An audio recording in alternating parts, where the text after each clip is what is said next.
선배님, 입시 요강이 너무 길어서 뭔 말인지 하나도 모르겠어요. 살려주세요. 이 외침, 혹시 여러분의 마음속 깊은 곳에서 울려 퍼지는 목소리 아니었나요? 마치 입시 요강이 해리포터 시리즈 전권 합본보다 더 두껍게 느껴지고 도통 무슨 마법의 주문을 외워야 할지 모르는 상황처럼 말이죠. 걱정 마세요. 제가 왔습니다.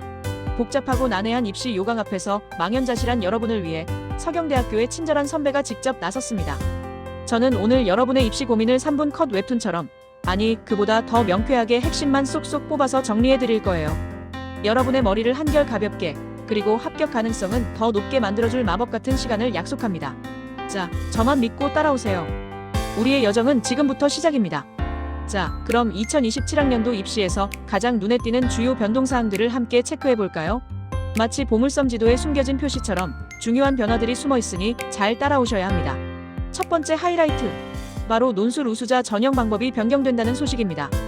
예전엔 논술 90%에 교과 10%를 봤었죠. 그 10% 때문에 밤잠 설쳤던 친구들 분명 있을 거예요. 아, 이제 그럴 필요 없습니다.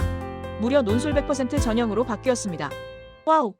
이건 정말 박수 쳐줘야 할 소식이죠. 이건 마치 야구 경기 9회 말 2아웃 만루 상황에서 홈런 한 방으로 역전승을 거두는 것과 같아요. 내신 때문에 살짝 시무룩했던 친구들도 나는 글 좀 쓴다, 논리 정연하게 글 쓰는 건 자신 있다 하는 분들은 이제 논술 실력만으로 대입판을 뒤집을 기회가 활짝 열린 겁니다. 역전의 용사, 바로 여러분이 될 수 있어요. 두 번째는 모집 단위 신설 및 변경인데요. 특히 재직자 전형이 새롭게 생겼습니다. 인텔리전트 경영학과, 뷰티 디자인학과, 미디어 광고학과 이름만 들어도 벌써 똑똑하고 아름답고 트렌디하지 않나요? 그리고 미래융합학부가 1, 2로 나뉘어 대규모로 개편되었으니 나는 미래 지향적인 인간이다 하는 친구들은 이 학부 정원과 세부 내용 꼭 확인해 두셔야 합니다. 여러분의 미래가 바로 여기에 달려있을지도 모르니까요. 자, 이제 수시의 첫 번째 주자를 소개합니다. 바로 교과 우수자 전형인데요. 슬라이드에 보이는 이 학생처럼 저는 수능 모의고사 성적이 너무 불안해요. 최저 등급 못 맞추면 어쩌죠? 하고 벌써부터 초조해하며 식은땀 흘리는 친구들 있죠? 제가 아주 명쾌하게 답해드리겠습니다. 걱정 붙들어 매세요. 이 전형은 무려 교과 성적 100%입니다. 짝짝짝 수능 최저 학력 기준이 아예 없어요. 네, 정말입니다. 말 그대로 오직 내신 성적으로만 승부하는 전형이라는 거죠. 이건 마치 내신 성적이라는 올림픽에서 금메달을 따는 것과 같아요. 수능이라는 마라톤을 굳이 뛰지 않고도 내가 갈고 닦은 내신 실력만으로도 당당히 합격의 문을 열 수 있다는 뜻입니다. 어때요? 참 쉽죠? 내신 관리를 정말 열심히 했던 여러분에게는 여기가 바로 여러분의 꽃길이 아닐까 싶네요. 내신이 곧 실력이라는 것을 보여줄 수 있는 절호의 기회이니 자신감을 가지고 지원해보세요. 다음은 수시 2, 교과균형 전형입니다. 선배님, 이것도 내신 100%인데 그럼 아까 그 교과 우수자 전형이랑 뭐가 달라요? 라고 질문하는 친구들 분명 있을 거예요. 아주 예리한 질문입니다. 마치 쌍둥이처럼 비슷해 보이지만 여기에는 아주 중요한 차이점이 하나 있죠. 바로 수능 최저 학력 기준이 있다는 겁니다. 국어, 수학, 영어, 탐구 1과목 중에서 2개 영역 합이 8등급 이내여야 해요. 이게 얼핏 복잡해 보여도 사실은 2개 영역만 딱 집중해서 전략적으로 공략하면 충분히 맞출 수 있는 기준입니다. 예를 들어 국어 4등급, 영어 4등급을 받으면 합이 8등급이 되니 기준을 충족하는 거죠. 수능 최저가 있기 때문에 교과 우수자 전형보다는 경쟁률이나 합격 컷이 살짝 낮아질 수 있다는 점. 이건 마치 보너스 스테이지 같은 거죠. 나는 내신도 꽤 괜찮고 수능 2과목 정도는 자신 있다 하는 친구들에게는 정말 매력적인 전형이 될 겁니다. 자, 이제 계산기 두드리며 너무 고민하지 마시고 수능 2개 영역 합 8등급을 목표로 한번 달려봅시다. 여러분의 숨겨진 잠재력을 믿어요. 전략적인 선택이 합격을 부릅니다. 선배님, 저는 생기부 세특이랑 동아리 활동 엄청 열심히 했는데요. 종합 전형으로 지원할래요. 이렇게 생각했던 친구들, 잠깐만요. 숨 고르고 제 얘기를 들어주세요. 안타깝게도 서경대학교는 일반 학생들을 위한 정성평가 위주의 종합 전형을 따로 운영하지 않습니다. 네, 맞아요. 일반 전형은 모두 교과 성적 중심이라는 사실. 좀 아쉽죠? 저도 알아요. 밤샘 동아리 활동, 불태웠던 세특의 추억들이 주마등처럼 스쳐 지나갈 겁니다. 그럼 제가 열심히 했던 동아리 활동이나 세특은 다 어디로 가나요? 라고 물을 수 있는데 서경대는 여러분의 멋진 활동들을 다른 곳에서 빛내주길 응원합니다. 다만 특별 전형이라고 해서 사회기여자나 기회균형 같은 전형들이 있는데요. 이 전형들도 역시 학생부 교과 성적 100%로 선발합니다. 서류나 면접 평가는 따로 없으니 나의 빛나는 생기부를 어필할 기회가 없다고 해서 너무 실망하지 마세요. 대신 내신 성적 산출에 집중해서 확실한 합격의 발판을 마련하는 것이 훨씬 중요하답니다. 알겠죠? 내신은 배신하지 않아요. 마치 꾸준히 저금하는 것처럼 내신 점수도 꾸준히 모아야 한다는 말씀. 특별 전형 지원자분들도 이 점 꼭 기억해 주세요. 자, 그렇다면 이 중요한 내신 성적, 과연 서경대학교에서는 어떻게 반영하는지 궁금하시죠? 아주 간단합니다. 마치 레고 블록을 쌓듯이 명확하게 알려드릴게요. 반영 교과는 국어, 영어, 수학, 사회, 과학 이렇게 핵심 5과목이에요. 그리고 이 5과목의 전 과목을 반영합니다. 이건 마치 뷔페에 가서 맛있는 음식만 쏙쏙 골라 담는 게 아니라 차려진 모든 반찬을 골고루 먹어야 하는 것과 같아요. 하하 편식은 금물입니다. 특히 사회 교과에는 역사, 도덕, 일반사회, 지리가 모두 포함되고 과학 교과에는 물리, 화학, 생명과학, 지구과학이 모두 포함된다는 점 꼭 기억해 주세요. 그리고 학년별 반영 비율은 따로 없어요. 1학년 때 살짝 방황했더라도 2, 3학년 때 열심히 만회하면 충분히 역전이 가능합니다. 전체 학년, 전체 학기의 성적을 일괄 합산해서 반영하니까 꾸준함이 승리하는 싸움이라고 할 수 있죠. 여러분의 학창시절 3년이 고스란히 여기에 담기는 겁니다. 어때요? 공평하고 명확하죠? 어느 한 학년에만 몰아주기 식으로 공부하는 것보다는 쭉 일관성 있게 성적을 유지하는 것이 중요합니다. 드디어 나왔습니다. 내신이 살짝 아쉬웠던 친구들을 위한 역전의 기회. 바로 수시사, 논술 우수자 전형입니다. 슬라이드에 보이는 이 친구처럼 내신이 5등급이라 교과는 힘들 것 같아요. 하고 벌써부터 시무룩하게 좌절했던 분들. 제가 자신있게 말씀드립니다. 포기하지 마세요. 논술 우수자 전형은 무려 논술고사 100%입니다. 다시 한번 박수. 심지어 수능 최저 학력 기준도 없어요. 이건 마치 내가 아무리 내신 성적이 낮더라도 글쓰기 하나만으로 모든 것을 뒤집을 수 있는 절호의 찬스라는 거죠. 마치 게임에서 숨겨진 히든 캐릭터를 발견한 기분이라고나 할까요?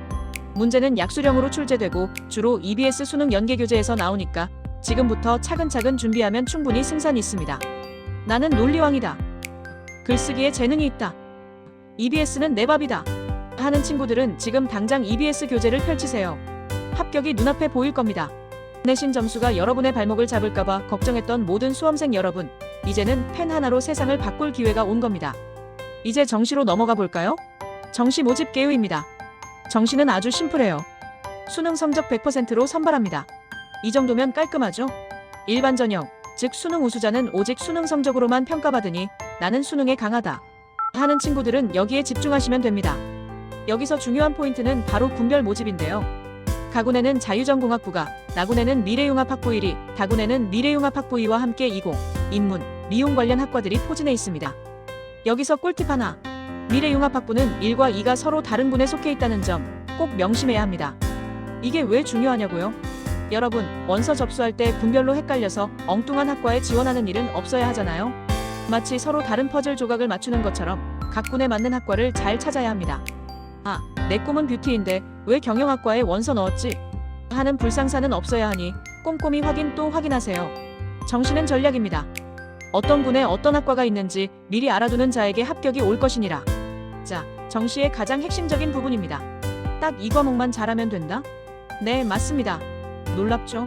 제가 거짓말하는 거 아니에요. 슬라이드를 보시면 한 친구가 선배님, 저 수학은 포기했는데요. 수포자하고 울고 있는데 제가 환하게 웃으며 말해줄 수 있어요. 괜찮아. 괜찮다고. 서경대 정시에서는 국어, 수학, 탐구 중에서 성적이 가장 좋은 상위 2개 영역만 반영합니다. 각각 40%씩 반영하는 거죠. 그러니까 만약 국어랑 탐구를 정말 잘 봤다면 수학은 반영 안 해도 돼요. 수포자 친구들, 이제 환호성을 질러주세요. 드디어 빛을 보는 순간이 왔습니다. 그리고 여기에 필수적으로 영어 성적 20%가 들어갑니다. 이건 마치 내가 가진 재료 중에서 가장 신선하고 맛있는 것만 골라 요리하는 것과 같아요. 모든 과목을 다 잘할 필요 없이 내가 잘하는 2과목과 영어를 집중 공략하면 합격의 문이 활짝 열리는 거죠. 이 전략을 잘 활용하면 여러분은 정시의 전략가가 될 수 있습니다. 모든 과목을 만점 받을 필요는 없다는 점. 핵심을 찔러야 합니다. 정시에서 영어와 한국사 성적은 어떻게 반영되는지 좀 더 자세히 알아볼까요? 마치 게임의 보너스 점수처럼 이 점수들이 여러분의 합격에 결정적인 영향을 줄 수 있으니 집중해주세요. 먼저 영어 영역입니다. 등급별로 10점씩 차이가 나요. 1등급이 100점이면 2등급은 90점, 3등급은 80점씩이죠. 이건 마치 계단식으로 점수가 뚝뚝 떨어지는 것과 같아서 영어 등급 관리가 정말 필수적이라는 걸 의미합니다. 아, 영어 점수 10점 차이면 합격 불합격이 갈릴 수도 있겠네. 네, 맞습니다. 그러니까 영어는 꾸준히 관리해주는 것이 좋아요. 마치 영어 실력을 꾸준히 연마하는 기사처럼요. 반면에 한국사는 좀 더 너그러운데요. 1등급부터 무려 5등급까지 동일하게 5점 만점을 가산해줍니다. 이건 마치 5등급까지만 들어오면 내가 너에게 5점 보너스를 줄게 하는 것과 같아요. 그러니까 한국사는 너무 부담 갖지 마시고 5등급 이내만 유지하는 전략을 세우시면 됩니다. 어때요? 한국사 공부가 갑자기 즐거워지지 않나요? 역사를 사랑하는 마음으로 편안하게 공부해서 만점 가산점 받아가세요. 자, 이제까지 설명드렸던 내용들을 바탕으로 나에게 맞는 전형은 무엇인지 한번 찾아볼 시간입니다. 마치 나만의 맞춤 옷을 고르듯이 여러분의 강점에 따라 최적의 전형을 선택하는 것이 중요해요. 제가 안내하는 흐름도를 따라가 볼까요? 첫 번째 질문. 내신 성적이 우수한가? 여기서 예스 라고 자신있게 외치는 친구들은 망설이지 말고 교과 우수자 전형으로. 만약 노라면 두 번째 질문인 수능 최저에 자신이 없다면 을 보세요. 이것도 노라고 답했다면 수능 2개 합할 가능? 을 따져보고 예스라면 교과균형 전형으로 갈 수 있습니다. 만약 글쓰기나 약수력 문제에 자신있다 하는 친구들은 논술 우수자 전형이 여러분을 기다리고 있어요. 그리고 이 모든 질문에 놓이거나 나는 수능에 강하다, 수능이 곧 나의 길이다 하는 친구들은 당연히 정시 수능 우수자 전형을 노려야겠죠. 이건 마치 RPG 게임에서 나의 스탯과 능치에 맞는 직업을 선택하는 것과 같아요. 나의 강점을 파악하고 그에 맞는 전형을 선택하는 것이야말로 합격의 지름길입니다. 선택과 집중. 잊지 마세요. 이 흐름도를 통해 여러분만의 합격 전략을 완벽하게 세울 수 있을 거예요. 자, 이제 마지막입니다. 오늘 제가 전해드린 서경대학교 2027학년도 입시 정보 어떠셨나요? 마지막으로 서경대학교의 정시 전형에 대해 여러분의 생각을 묻고 싶습니다. 아까 말씀드렸듯이 서경대학교 정시는 국어, 수학, 탐구 중 성적이 가장 좋은 상위 2과목만 반영하고 여기에 영어 성적을 더하는 방식이거든요. 바로 이 2과목 집중 반영 방식이 수험생 여러분의 부담을 덜어주는 아주 좋은 기회일까요? 아니면 혹시 특정 과목에만 치우친 편식 공부를 조장하는 것일까요? 사실 정답은 없습니다. 마치 짜장면이냐 짬뽕이냐를 고르는 것처럼 정답은 없지만 이 정책이 우리 수험생들에게 어떤 영향을 미치는지 여러분의 솔직하고 재치 있는 생각을 듣고 싶어요. 댓글로 자유롭게 의견을 남겨주세요. 여러분의 의견이 미래의 입시 정책의 작은 씨앗이 될 수도 있으니까요. 오늘 제가 준비한 내용은 여기까지입니다. 여러분의 빛나는 미래를 서경대학교가 언제나 응원합니다. 긴 시간 경청해주셔서 정말 감사합니다.